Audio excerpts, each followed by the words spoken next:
मेरी आवाज आ रही है आपको? जी अब आ गई, बिल्कुल आ गई। अच्छा, देखिए, ये इरफान साहब ने कहा कि मध्यकालीन भारत की बात कही कि ये मध्यकालीन भारत में क्या था उसको देखना चाहते हैं या उसके पहले के भारत को देखना चाहते हैं। सवाल ये है कि ये लोग भारत को किस तरह से देखना चाहते हैं। क्या भारत को उसी तरह से देखना चाहते हैं जैसे दुनिया देखना चाहती है और इस देश का नागरिक देखना चाहता है। ये मामला, ये लड़ाई हिंदू मुस्लिम की नहीं रही और नहीं होना चाहिए, पर अगर उसको सत्ता के लिए जरूरी हो रहा है तो उसको बनाया जा रहा है और बनाया जाएगा। हमारा माम पूछना यह है कि इसमें न्यायालयों की भूमिका क्या होनी चाहिए और क्या है। चंद्रचूड़ साहब उस बेंच पर भी थे जिसमें प्लेसेस ऑफ वर्शिप एक्ट को की अहमियत को कबूल किया गया था। आज सुप्रीम कोर्ट ने जो कहा उसका इंटरप्रिटेशन ये लगाया जा रहा है कि धार्मिक स्थल का स्वरूप पता लगाने के लिए प्लेसेस ऑफ वर्शिप एक्ट बाधा नहीं है।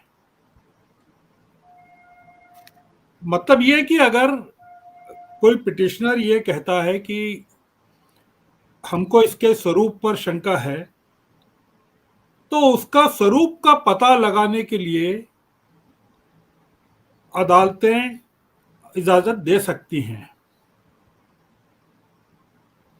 तो उसका उसकी परिणति फिर ये होती है स्वरूप का पता लगाने में कि आप जैसे मांग की जा रही है कि आपने अजान की इजाजत तो दे दी, वजू के लिए हम क्या करें। तो सुप्रीम कोर्ट कहता है कि भाई वजू के लिए फिर डिस्ट्रिक्ट मजिस्ट्रेट इसको तय करेंगे, सुप्रीम कोर्ट तय नहीं करता है।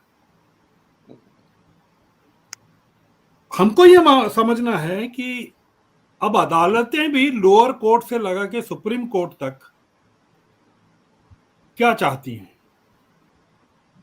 हमको सरकार की मंशा तो समझ में आ रही है, सरकार के जो फ्रंटल ऑर्गेनाइजेशंस हैं उनकी भी समझ में आ रही है, पिटिशनर्स की भी समझ में आ रही है।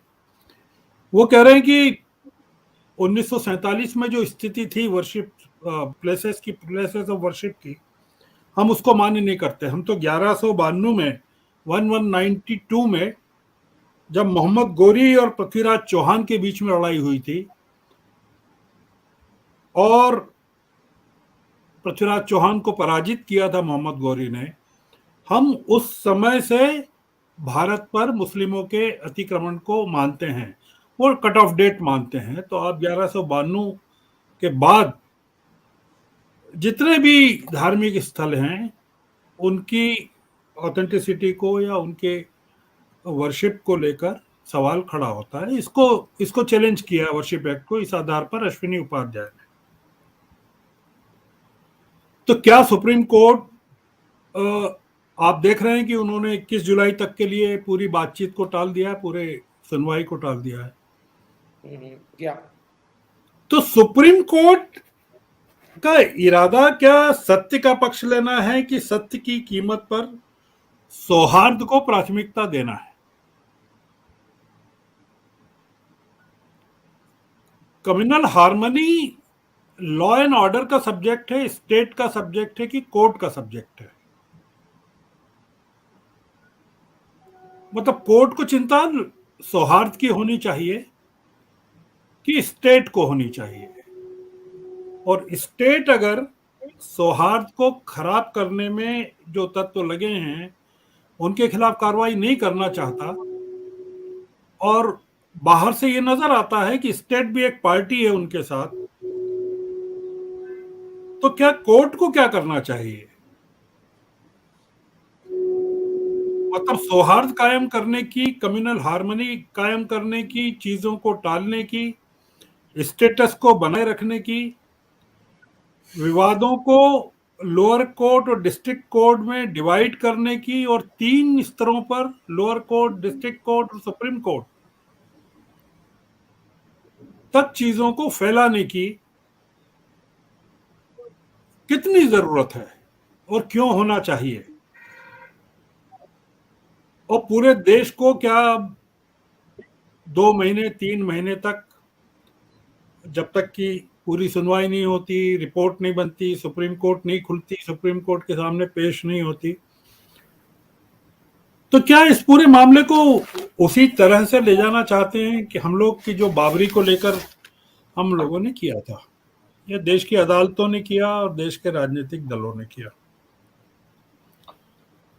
तो ये जो चल रहा है, ये मामला देश को केवल इतिहास के लिहाज से पीछे ले जाने का नहीं है,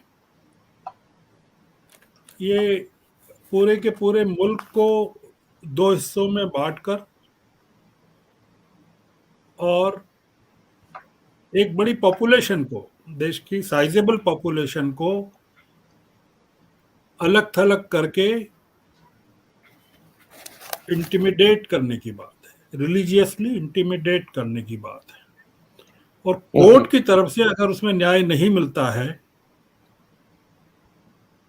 अब मान लीजिए डिस्ट्रिक्ट मजिस्ट्रेट वजू को लेकर कोई फैसला नहीं लेते हैं, नहीं ले पाते हैं, आपने कहा कि खाना तो हम दे रहे हैं, हम थाली का इंतजाम नहीं कर सकते, पत्तल का नहीं कर सकते। बिल्कुल। या पानी का नहीं कर सकते। ये बड़ा थोड़ा सा मुझे जो इन्होंने तारीफ की हेगड़े साहब ने, मैं भी उनकी तारीफ करता हूँ चंद्रचूड़ साहब की, और उनके पिताजी के ज़माने से सुप्रीम कोर्ट को फॉलो कर रहा हूँ, HR खन्ना साहब के ज़माने से फॉलो कर रहा हूँ। मतलब चंद्रचूड़ साहब ने तो HR खन्ना के भी किसी फैसले को उलट दिया था। तो इसलिए मैं थोड़ा सा इस पूरे मामले को एक अलग नजरिए से देखना चाहता हूं। मैं इसको इतिहास के लिहाज से नहीं देख रहा हूं। इतिहास की हकीकत मैं ये देख रहा हूं कि इतिहास को आप राजनीतिक हथियार के रूप में इस्तेमाल किस हद तक करना चाहते हैं, और उसमें मेजॉरिटी पॉपुलेशन का आप किस तरह से उपयोग करके उसको सत्ता का प्राप्ति का जरिया बनाना चाहते हैं। नहीं, बिल्कुल। सत्य हिंदी का ऐप डाउनलोड करें गूगल प्ले स्टोर पर।